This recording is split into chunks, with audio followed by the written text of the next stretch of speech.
Ngayong araw guys, nandito nga pala ako sa bahay namin. At dahil wala akong magawa, tara, samahan nyo akong gumawa ng yelo pang negosyo. Bumili na nga ako ng 100 pieces na supot ng yelo. At kumuha na rin ng palanggana para paglagyan ng mga yelo. Nung nakaraang araw nga guys, nakagawa na nga pala ako ng mga yelo. At yun ay first time ko nga lang gumawa. Tas hirap na hirap pa ako. At ngayong araw nga guys, dadagdagan ko nga lang yung mga ginawa kong yelo. At makikita nyo nga guys, puro dugo pa nga dito kasi nga may karne.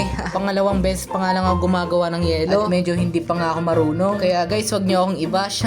Dahil nga baguhan pa lang ako dito. Nilagyan ko na nga ng tubig yung pangunang supot ng yelo. Tapos sabay piniga pababa para lumaki yung yelo. Pagkatapos ko nga pigain pababa, nilagyan ko nga ulit ng tubig. Tapos pagkatapos ko nga lagyan ng tubig, itatali ko na. Medyo nahihirapan pa nga ako magtali dito kasi nga naiipit yung dugo ko sa darili. At hindi pa nga ako sanay. At sa wakas nga natali ko na. Kaso mukhang upo yung hugis ng yelo. At least nakagawa ng yelo. At ito na nga yung pangalawang yelo. Tapos habang tinatali ko nga bigla ako nabitawan. Tanga-tanga talaga gumawa ng yelo Sorry na agad. Baguhan pa lang Kala ko dati madali lang gumawa ng yelo. Yun pala, sakit nga talaga sa darili. Dahil nga naiipit. At natali ko na nga. Pero tingnan nyo yung pagkatali ko. Palpak.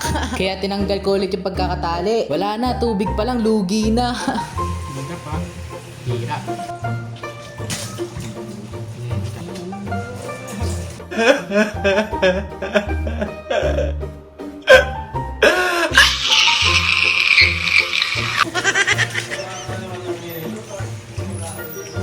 Bumay nga, hindi. Pangalawa pa lang, masakit na agad yung kamay. Mag-search ka sa TikTok. 107 yung pangmadali. Tapos yung iba naman, tali lang ginagamit nila. Mag-search ka sa TikTok, kuha ka ng alambre, malaking alambre ganun, paano mo? Nakita mo yan? Ha? Nakat yung vlog kasi nag-search si tita sa vlog ko. Nabubulol pa nga ako, umay. Pangatlo. Tingnan nyo naman mga shape guys. Hindi perfect. Lima lang gagawin natin guys. Ang sakit ng naliligo. Hindi naman pangatlo pa lang ginagawa. Masakit na. First time pa lang kasi gumawa. Kaya puro palpak yung mga nangyayari. Ito, pinagpapawisan ulit ako.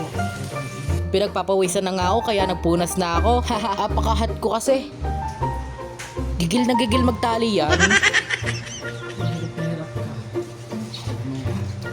Mamaya naman nahihilo natin mga upo. Okay, last one.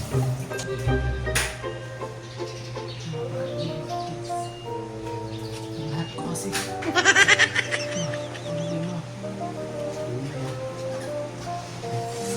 At natapos na nga akong gumawa ng yelo.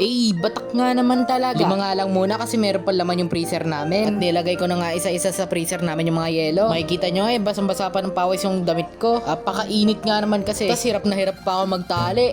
Batak nga naman talaga. Shoutout sa mga kapitbahay namin dyan. Dito na kayo bumili ng yelo, meron na kami. At hanggang dito na nga lang yung vlog ko. Salamat sa inyong pagsama. Follow, like, and share guys. Paalam!